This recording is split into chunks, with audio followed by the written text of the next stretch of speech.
ఓం గం గణపతయే నమః. ఐం సరస్వత్యై నమః. ఓం శ్రీ గురుభ్యో నమః.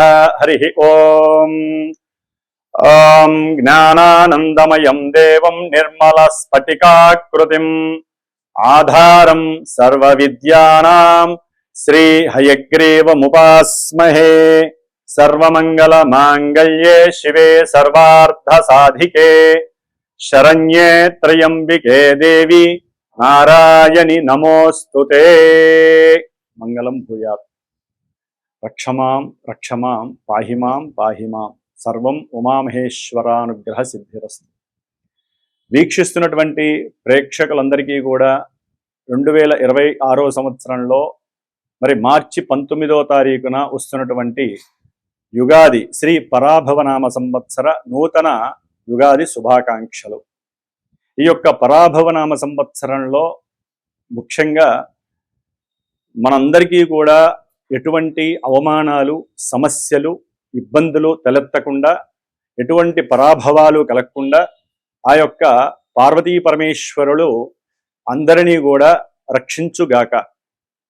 మరి పరాభవనామ సంవత్సరం అనగానే మనకి మేషాదిగా ద్వాదశ రాశి అయినటువంటి మీనరాశి పర్యంతము, అశ్విన్యాదిగా రేవతీ నక్షత్ర పర్యంతము కూడా నవగ్రహాలన్నీ కూడా ఆ యొక్క రాశుల్ని చక్కగా పరిభ్రమిస్తూ, రవి, శుక్ర, బుధ, కుజగ్రహాలు నెలకి ఒకసారిన రాశిని మారుతూ, ముఖ్యంగా చంద్రుడు 2.5 రోజులకి కూడా ఒక్కొక్క రాశిని సంచరిస్తూ వివిధ రకాలైనటువంటి ఫలితాలను, మాస ఫలితాలను ప్రసాదించగా, మరి ఈ యొక్క 2026 సంవత్సరము పరాభవనామ సంవత్సరం మొత్తము కూడా అనగా 2027 సంవత్సరము ఏప్రిల్ మంత్ వరకు కూడా ముఖ్యమైనటువంటి గ్రహాలు గురుడు, శని, రాహువు, కేతువు.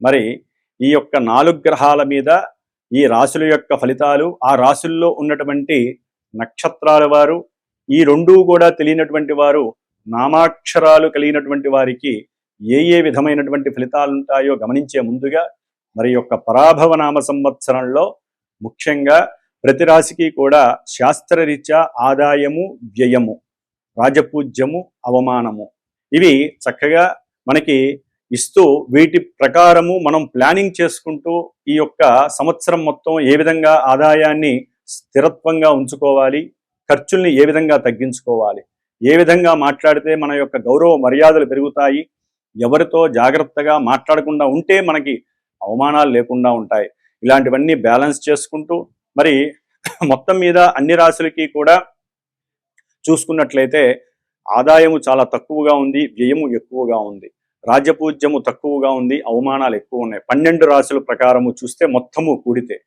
అట్లాగే ఈ పరాభవనామ సంవత్సరంలో ఎటువంటి గ్రహణాలు లేవు.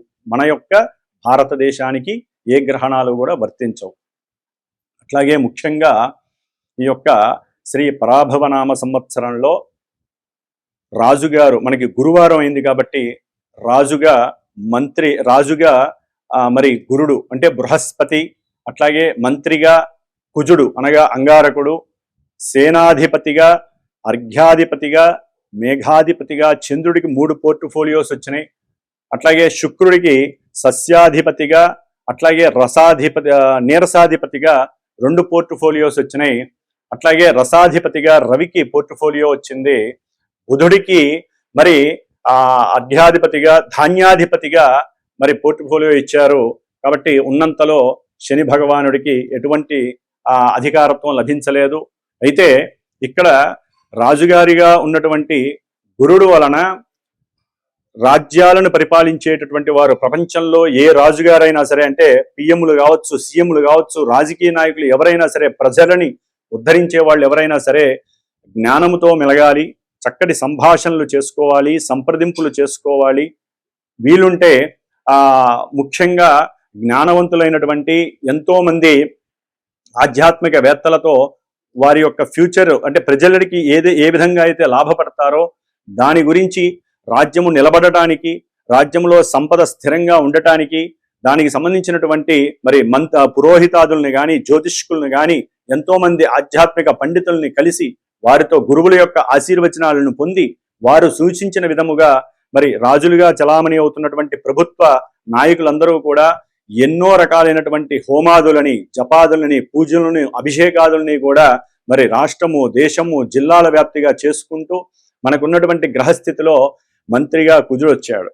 మరి ఈ కుజుడు అంటేనే ఎన్నో రకాలైనటువంటి యుద్ధాలని, అట్లాగే అగ్నిచేత వనాలని, గామాదులని, ఎన్నో రకాలైనటువంటి పట్టణాదులని కూడా దహింపజేసేటటువంటి గ్రహము ఈ కుజగ్రహము. కాబట్టి అట్లాగే సేనాధిపతిగా, మరి మహానుభావుడు మేఘాధిపతిగా, అర్ఘాధిపతిగా వచ్చినటువంటి చంద్రుడి వలన విశేషమైనటువంటి మేఘాదులు వర్షిస్తాయి, పంటలు పండుతాయి, కాస్త రేట్లు కూడా ధరలు ఎక్కువగా పెరిగే అవకాశం ఉంటుంది పంటలకి సంబంధించి. అట్లాగే గోవు చక్కగా అధికమైనటువంటి పాలని సమృద్ధిగా ఇచ్చేటటువంటి పరిస్థితి కూడా ఉంటుంది. శుక్రుడు వలన ఎన్నో రకాలైనటువంటి వస్త్రాలు, చేనేత వస్త్రాలు కావచ్చు, బంగారపు ఆభరణాలు, వెండి ఆభరణాలు, వెండికి సంబంధించి కానీ, అట్లాగే ఎన్నో రకాలైనటువంటి వాహన యంత్ర పనిముట్లు, ఇవన్నీ కూడా రేట్లు పెరగడానికి అవకాశాలు ఉన్నాయి. అట్లాగే రసాధిపతి అయినటువంటి రవి వలన మరి నూనె వస్తువులు, ముడి సరుకులు యొక్క అంటే మనకి క్రూడాయిలు అంటే పెట్రోలు, డీజిలు, కిరసనాయిలు, అట్లాగే గ్యాస్కి సంబంధించినటువంటి ఎన్నో రకాలైనటువంటి రేట్లు పెరగటానికి అవకాశాలు ఎక్కువగా ఉన్నాయి ఈ సంవత్సరం.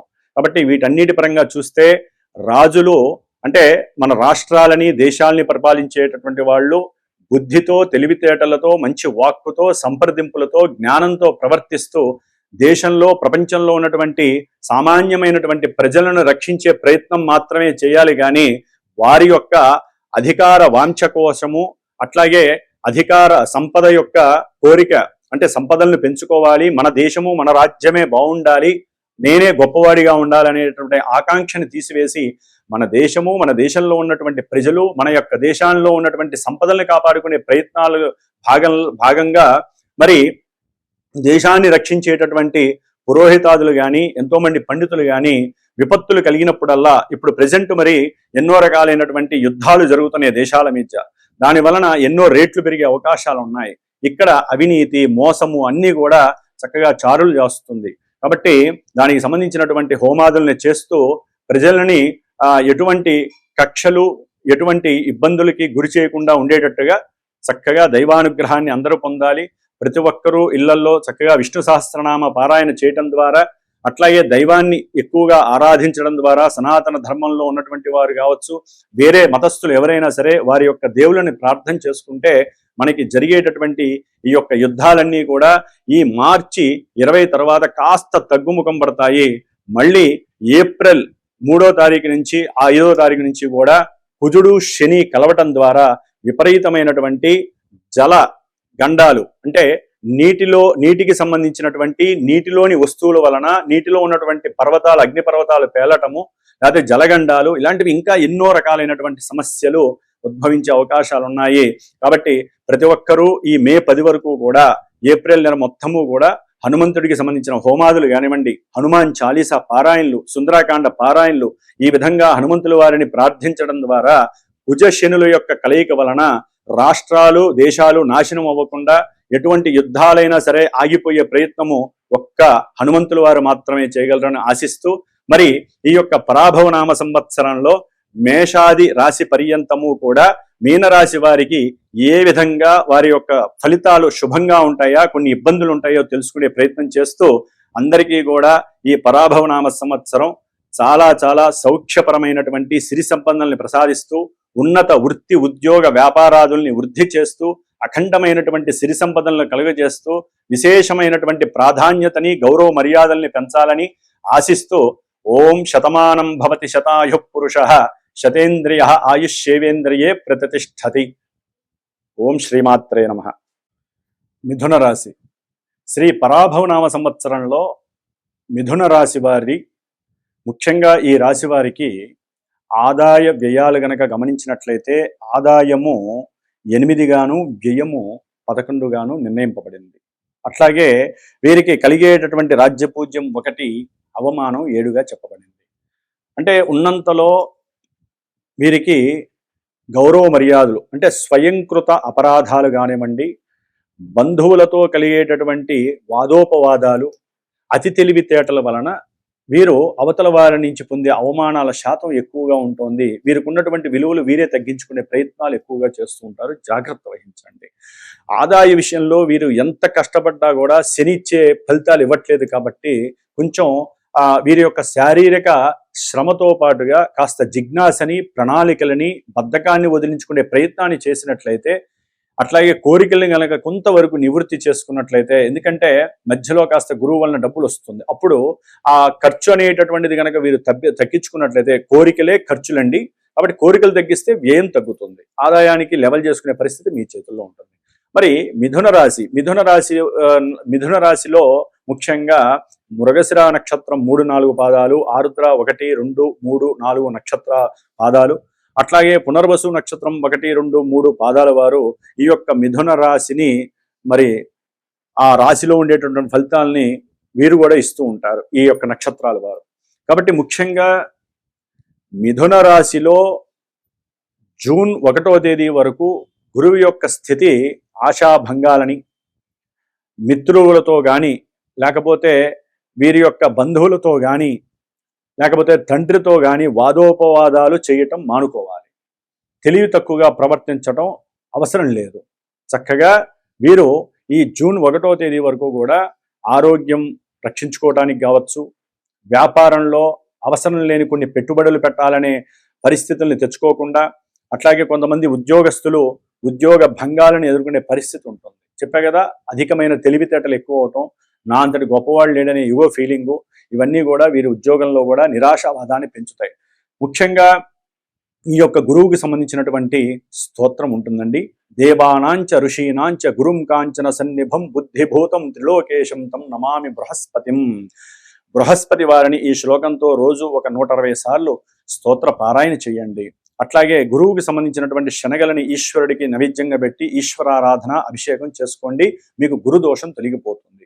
అలాగే గురువు యొక్క అతిచారత్వ దోషము ఈ యొక్క మిథున రాశి వారికి 3 రాశులు పరిభ్రమిస్తుంది. జూన్ 2వ తేదీ నుండి అక్టోబర్ ఎండింగ్ వరకు 31వ తేదీ వరకు కూడా ద్వితీయంలో ఈ యొక్క గురువు యొక్క సంచారము విశేషమైనటువంటి ఆర్థిక ధన సంపత్తుల్ని కలుగజేస్తుంది, వివాహ సిద్ధిని, సంతాన వృద్ధిని కలుగజేస్తుంది, ఏది ముట్టుకున్నా బంగారమా అనిపిస్తుంది, బంగార వెండి ఆభరణాలని, అట్లాగే విశేషమైనటువంటి వస్త్ర సంపదల్ని కూడా, వ్యాపారంలో ముందడుగుల్ని, అట్లాగే గృహపరమైనటువంటి అవసరాలని తీర్చేటటువంటి శక్తిని, మాట విలువని, కుటుంబంలో పోషక విలువల్ని, అంటే కుటుంబంలో ఉన్నటువంటి సభ్యులందరూ కూడా మీ యొక్క మాటను విని గౌరవ మర్యాదలను ఇచ్చి మీరు ఏది చెప్తే అదే న్యాయం అనేటటువంటి స్థితిని కలుగజేస్తుంది. వివాహం ద్వారా కుటుంబంలో విశేషమైనటువంటి చక్కటి బాజా బదింత్రీలు మోగటము, అట్లాగే వివాహం ద్వారా విశేషమైనటువంటి ఆనందము, సుఖము, సౌఖ్యము కలగటము, ఆర్థికంగా ఏదైనా సరే మీకు అప్పులుంటే అవన్నీ కూడా మీరు సంపాదించిన సొమ్ము వలన వాటిని నివృత్తి చేసుకునే ప్రయత్నం చేయటం.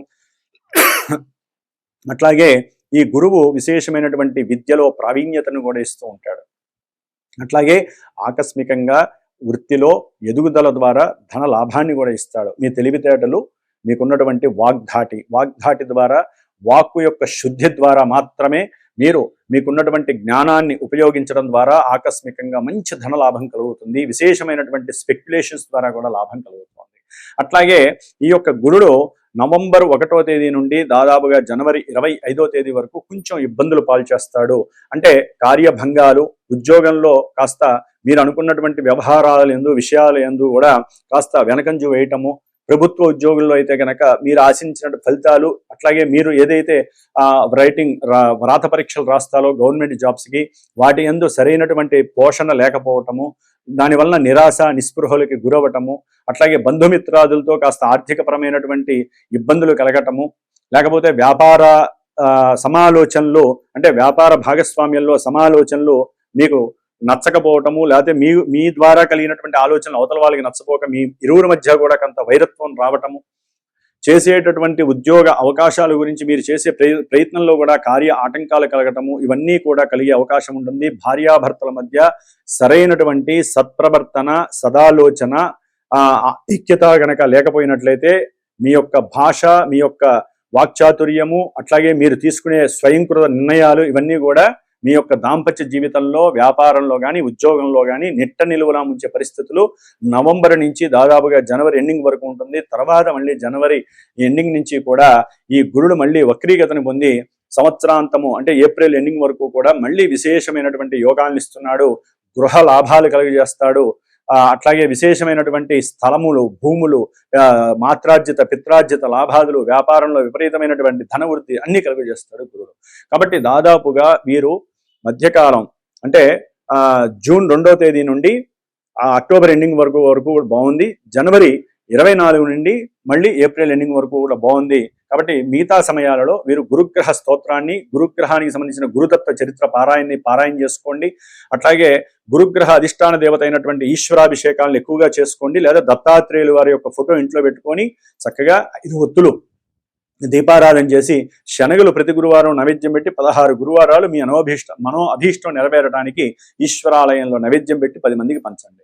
ముఖ్యంగా మిథున రాశి వారికి 3లో ఉన్నటువంటి కేతువు డిసెంబర్ 5 వరకు మీరు ఏదైతే తలుచుకుంటారో ఆ పనులని జరగడానికి కేతువు చాలా ధైర్యమైనటువంటి మనోసాహసోపేతమైనటువంటి ఆత్మవిశ్వాసాన్ని జోడించి మీకున్నటువంటి ఎన్నో అధికారాలని కూడా సద్వినియోగం చేసి ఎంతో మందికి సహాయ సహకారాలు మాటపరంగా ధనపరంగా చేసి మీరు అనుకున్న ప్రతి కార్యక్రమాన్ని నెరవేర్చడానికి కేతువు చాలా చాలా ఉత్కృష్టంగా పనిచేస్తున్నాడు అనటంలో మిథున రాశి వారికి ఎటువంటి ఇబ్బంది లేదు. అయితే డిసెంబర్ 5 తర్వాత మళ్ళీ ఏప్రిల్ వచ్చే ఉగాది వరకు కూడా ఆయన కర్కాటక రాశి అయినటువంటి ద్వితీయ రాశిలోకి వచ్చినప్పుడు ఆర్థికపరమైనటువంటి ఎన్నో కష్ట నష్టాలని కలుగజేస్తాడు. తల్లి యొక్క ఆరోగ్యపరంగా కాస్త మీకు ధన నష్టం కలిగే అవకాశము, లేకపోతే గృహపరమైనటువంటి వాహనపరమైనటువంటి ఆర్థిక నష్టాన్ని కలుగజేస్తాడు. వాక్కుని జాగ్రత్తగా పెట్టుకోకపోతే కనుక వాగ్దోషం వలన మీరు ఎన్నో విచిత్రమైనటువంటి కుటుంబంలో ఇబ్బందులను ఎదుర్కోవాల్సి వస్తుంది. జాగ్రత్త. ఆ సమయంలో డిసెంబర్ 5 తర్వాత మాత్రము కేతుగ్రహానికి సంబంధించినటువంటి స్తోత్రాన్ని నిత్యము 70 సార్లు పారాయణ చేసి కేతుగ్రహానికి సంబంధించినటువంటి దోష పరిహారార్థం ఆయనకి జపం చేయించి కేతుగ్రహ లక్ష్మీ గణపతి హోమం చేసుకోవడం ద్వారా ఆర్థిక ఇబ్బందులు ఉండవు. ముఖ్యంగా శని యొక్క ప్రభావం దశమంలో ఉండటం ద్వారా మిథున రాశి వారికి ఆకస్మికంగా వృత్తిలో ఎన్నో రకాలైనటువంటి సమస్యలు, వృత్తిలో ఒక రకంగా చెప్పాలంటే మీరు చేసుకునేటటువంటి కొన్ని అపరాధాల వలన మీకు అవమానాలు ఎదురయ్యే అవకాశం ఉంటుంది. వృత్తిలో దూర ప్రాంతాలకి మిమ్మల్ని పంపించే అవకాశాలు ఎక్కువగా ఉంటాయి. అది మీ మనసుకి నచ్చదు. దాని ద్వారా ఆ కుటుంబానికి దూరం అవ్వటము, ఉద్యోగాన్ని వదిలేయాలనే భావన కలగటము, అట్లాగే ముఖ్యంగా వృత్తిలో మీకు కలిగే అవమానాల వలన మీరు ఒంటరిగా ఎక్కడికన్నా వెళ్ళిపోయే రోజులు కూడా కొన్ని రోజులు కలిగే అవకాశం ఉంటుంది ఈ సంవత్సరం అంతా కూడా. కాబట్టి గౌరవ మర్యాదలు, కీర్తి ప్రతిష్టలు కూడా కొంచెం దిగజారే అవకాశం ఉంటుంది. శనిగ్రహ దోష పరిహారార్థమై శనికి సంబంధించిన మృత్యుంజయ జపాన్ని చేయించుకోండి, మృత్యుంజయ పాశుపత హోమాన్ని చేయించుకోండి. లేదా ఉద్యోగం కోసం ఎవరైనా ప్రతిపిస్తే విదేశాల్లో కానీ దేశంలో కానీ ఉద్యోగం రాక ఎన్నో ఉద్యోగాలు చేతికొచ్చిపోస్తే ఉద్యోగ పాశుపత రుద్ర హోమాన్ని ఆచరింపజేయండి. శనీశ్వరుడికి సంబంధించిన ధ్యానాన్ని, దశరథ శని స్తోత్రాన్ని పారాయణ నీలాంజన సమాభాసం రవిపుత్రం యమాగ్రజం ఛాయా మార్తాండ సంభూతం తం నమామి శనేశ్వరం అనేటటువంటి స్తోత్రాన్ని నిత్యము 190 సార్లు పారాయణ చేయండి. ఉద్యోగంలో కానీ వ్యాపారంలో కానీ మీకంటూ తిరుగు లేకుండా ఆ యొక్క శని భగవానుడు మిమ్మల్ని కాపాడుతూ ఉంటాడు. అట్లాగే ధన నష్టం లేకుండా లక్ష్మీదేవి ఆరాధన చేయండి. దాని ద్వారా మీకు లక్ష్మీ ప్రాప్తి దినదినము ప్రవర్ధమానం అవుతూ ఉంటుంది. డిసెంబర్ 5 వరకు కూడా వీరికి నవమంలో ఉన్నటువంటి రాహువు వలన తండ్రి యొక్క ఆరోగ్యం పట్ల కొంచెం జాగ్రత్తగా ఉండండి. భాగ్యహీనత్వం కలగడానికి, అట్లాగే ఆరోగ్యపరమైన కొన్ని సమస్యలు కానివ్వండి, లేకపోతే దూర ప్రయాణాలకు వెళ్ళేటప్పుడు వృత్తిరీత్యా కావచ్చు, ఆకస్మికంగా కొన్ని ప్రయాణాలు ఎదురైనప్పుడు మీకు కొన్ని సమస్యలు ఎదురయ్యే అవకాశాలు ఉంటాయి. ఆఫ్టర్ డిసెంబర్ 5 తర్వాత వచ్చే సంవత్సరం మొత్తం కూడా ఈ అష్టమ రాహువు అంటే మకర రాశిలో రాహువు ప్రవేశించినప్పుడు ఆకస్మికంగా ఉద్యోగంలో మిమ్మల్ని తీసివేయటం, లేకపోతే ఉద్యోగంలో మీకు ఆశాభంగాలు, ఉద్యోగంలో అవమానాలు కలగటము, మీ యొక్క కీర్తికి మచ్చ రావటము, అటు శని బాలేదు, ఇటు రాహువు బాలేదు. ఆకస్మికంగా కొన్ని ప్రమాదాలు జరిగే అవకాశాలు ఉంటాయి అష్టమ రాహువు వలన. ఆ సమయంలో రాహుగ్రహానికి సంబంధించినటువంటి మరి స్తోత్రం ఉంటుంది. ఆ యొక్క స్తోత్రాన్ని ప్లస్ సుబ్రహ్మణ్యేశ్వరుడు స్వామికి సంబంధించినటువంటి సర్పసూక్త పారాయణ జపించేసుకోండి. డిసెంబర్ 5 తర్వాత బ్రాహ్మణుల యొక్క సహకారంతో దుర్గాదేవి ప్రమాదాల నుంచి, మృత్యుదోషం నుంచి, అట్లాగే ఉద్యోగ భంగాల నుంచి, అట్లాగే తల్లిగారి యొక్క గృహపరమైనటువంటి ఆస్తులపరమైనటువంటి భార్యాభర్తల్లో ఎవరైనా సరే వారి యొక్క అవతల వ్యక్తుల యొక్క ఆరోగ్యము, ధన సంపద కాపాడుకోవడానికి లక్ష్మీదేవి ఆరాధన మీరు చేసుకుంటూ ఒక్కసారైనా సరే చండీ సప్తసతి హోమాన్ని ఆచరించండి. రాహుగ్రహ స్తోత్ర పారాయణ నిత్యము మీరు చేయండి. రాహుగ్రహానికి సంబంధించినటువంటి జపాన్ని, శనిగ్రహ జపాన్ని, డిసెంబర్ తర్వాత కేతుగ్రహ జపాన్ని చక్కగా ఆచరించి సుబ్రహ్మణ్య పాశుపత హోమం చేయండి. సంతానహీనత్వం పోతుంది, సంతానపరమైన సమస్యలు పోతాయి, మీకున్నటువంటి జాతకంలో దోషాలు పోతాయి, రాహుకేతు యొక్క సర్పదోషాలు పోతాయి. కాబట్టి ఈ విధంగా మిథున రాశి వారు ఉన్నంతలో కాపాడుకోవడానికి ప్రయత్నం చేయండి. ఈ సంవత్సరం అంతా కూడా రాహు యొక్క ప్రతికూలత, శని యొక్క ప్రతికూలత, అట్లాగే గురువు యొక్క ప్రతికూలత బాగా ఎక్కువగా ఉన్నాయి. కాబట్టి వీరిని శాంతింపజేసుకోవడానికి ఈ 3 గ్రహాలకి కూడా ఈ నూతన సంవత్సరం అంటే ఈ యొక్క మిథున రాశి, ఈ యొక్క నక్షత్రాలు ఎన్నో లక్షల మందికి ఉంటాయండి. కానీ కొంతమందికి పాజిటివ్గా జరుగుతాయి ఈ సమయంలో, ఈ సంవత్సరంలో. కొంతమందికి నెగిటివ్గా జరుగుతాయి, ఇంకా ఎక్కువ ఇబ్బందులు కలిగే అవకాశం ఉంటుంది. దుర్వ్యసనాలని, రకరకాల సమస్యలని, ప్రమాదాలని. ఎందుకని జరుగుతున్నాయి? మరి కొంతమందికి బాగుండాలి కదా. ఎందుకంటే మనకంటూ పుట్టినప్పుడు గ్రహాల యొక్క సిచ్యువేషన్స్ ఒక జన్మజాతకం ఆధారపడి ఉంటుంది, డేట్ ఆఫ్ బర్త్ టైము. దాని ప్రకారం మనకి లగ్నం ఒకటి ఉంటుంది, ఇది రాశి మాత్రమే, మనసుకి సంబంధించినటువంటి కార్యాలు మాత్రమే ఈ యొక్క గోచారంలో. కానీ మన వ్యక్తిత్వ స్వభావాలు కావచ్చు, మన లగ్నం అనేది ఏంటంటే ఉన్నతమైనటువంటి విద్య కావచ్చు, ఆర్థిక వ్యవహారాలు కావచ్చు, ఆరోగ్య విషయం కావచ్చు, అట్లాగే మనం అనుకున్నటువంటి ఎన్నో కార్యాలు అగాధంగా ఉంటున్నాయి, కార్యాలు ముందుకు వెళ్ళట్లేదు, ఉద్యోగం ఎన్ని సంవత్సరాలు పాకులాడిన ఉద్యోగం రావట్లేదు, గవర్నమెంట్ జాబ్స్ రావట్లేదు, అట్లాగే ధనం నిలబడట్లేదు, ధనం వచ్చినా కూడా వేరే వాళ్ళు దొంగిలించటం, వేరే వాళ్ళు మోసం చేయటము, ఇట్లా సంతానపరంగా, కుటుంబ పరంగా, భార్యాభర్తల పరంగా ఎడబాటు, ఇవన్నీ కూడా జన్మజాతకంలో ఈవెంట్స్ అండి. అవి గోచారంలో కొంతమందికే జరుగుతాయి, కొంతమందికి జరగవు. అవి మన యొక్క లగ్నరీత్యా, జన్మజాతక రీత్యా దశలు, అంతర్దశలు పార్టిసిపేట్ చేస్తూ ఉంటాయి. దశలు, అంతర్దశలు, విదశలు, సూక్ష్మ ప్రాణదశలు అనే 5 రకాలు ఉంటాయి. వీటి ద్వారా మాత్రమే మన జీవితం ప్రయాణం సాగుతూ ఉంటుంది. కానీ గోచారం అనేది జన్మజాతకంలో లగ్నరీత్యా ఉన్నటువంటి దశలు, అంతర్దశలను బట్టి ఇప్పుడు గోచారంలో మనకి ఫలితాలు కనిపిస్తూ ఉంటాయి. కాబట్టి ఎవరైనా సరైనటువంటి గురువుని ఎంచుకొని చక్కగా మీ యొక్క జాతక విశ్లేషణ చేయించుకొని ఈ సంవత్సరం మీ జాతకంలో నడుస్తున్నటువంటి దశలు, అంతర్దశలు తెలుసుకొని ఏ రకమైనటువంటి సమస్యకి ఏ రకమైనటువంటి ఆ గ్రహాలకి జపతపాలు చేసుకోవాలి, అభిషేకాలు చేయాలి, పాశుపత హోమాలు చేసుకోవాలి, దుర్గాదేవి నార, ఇలా అన్నీ తెలియజేసుకొని అప్పుడు మీ యొక్క ఇండివిజువల్గా ఏదైనా పూజలు, పునస్కారాలు చేసుకోవడం విశేషమైనటువంటి ధర్మంగా భావించండి. కొంతమందికి ఈ డేట్ ఆఫ్ బర్త్లు ఏమీ తెలియనటువంటి వాళ్ళు మీరు ఏదైనా సరే ఒక సరైనటువంటి గురువుని, మనసుకి నచ్చినటువంటి గురువుని ఎంచుకోండి, ఆయనకి ఫోన్ చేయండి. చక్కగా ఇప్పుడు ఎంతోమంది ఛానల్స్లో వస్తున్నారు, మీ మనసుకు నచ్చినటువంటి గురువుకు ఫోన్ చేసి మీకున్న ఈవెంట్స్ వైజు, అంటే పెళ్లి గురించా, ఉద్యోగం గురించా, ఏ సందర్భం అయినా సరే మీరు అడిగిన సమయానికి ఆ గురువే డైరెక్ట్గా చెప్తాడు. దాన్నే ప్రశ్న జ్యోతిష్యం అంటారు, హారరీ జ్యోతిష్యం అంటారు. కాబట్టి ఆ విధంగా మీ యొక్క మనసులో ఉన్నటువంటి ప్రశ్న గురువు ద్వారా చెప్పించుకొని దానికి తగ్గ పరిహారం చేసుకోండి. మీరు ఏ విధంగా ఉండాలో గురువు చెప్పిన మార్గం ద్వారా వెళ్ళండి. మిథున రాశి వారు ఈ యొక్క సంవత్సరం అంతా కూడా గ్రహాల యొక్క బలం సరిచేసుకొని మీరు దైవాన్ని అనుసరించుకొని సనాతన ధర్మాన్ని పాటిస్తూ విశేషమైనటువంటి దాన ధర్మాదులు చేస్తూ సహాయ సహకారాలు చేస్తూ, అది వాక్కు ద్వారా కావచ్చు, డబ్బు ద్వారా కావచ్చు, సహాయ సహకారాలు చేయండి. బంధువులతో జాగ్రత్తగా ఉండండి, ఉద్యోగంలో జాగ్రత్తగా ఉండండి, మీ కింద పనిచేసే సేవకులతో ఎటువంటి గొడవలు పడకండి. అట్లాగే ప్రయాణాల యందు కొంచెం తారాబలాలు, అట్లాగే మంచి రోజులు చూసుకొని, హోరా సమయాలు చూసుకొని బయలుదేరండి. ఇట్లా ఎన్నో రకాలు గనక మీరు పాటిస్తే మిథున రాశి వారికి తిరుగులేదు. గురుబలం అనేటటువంటిది చాలా అత్యద్భుతం. జూన్ 2వ తేదీ నుండి అక్టోబర్ ఎండింగ్ వరకు మీరు ఏ పని చేసినా కూడా గురువు యొక్క అనుగ్రహంతో సత్ఫలితాన్ని ఇస్తుంది. కొంతమంది అఖండ ధనవంతులు అవుతారు. ఓం నమో నారాయణాయ నమః.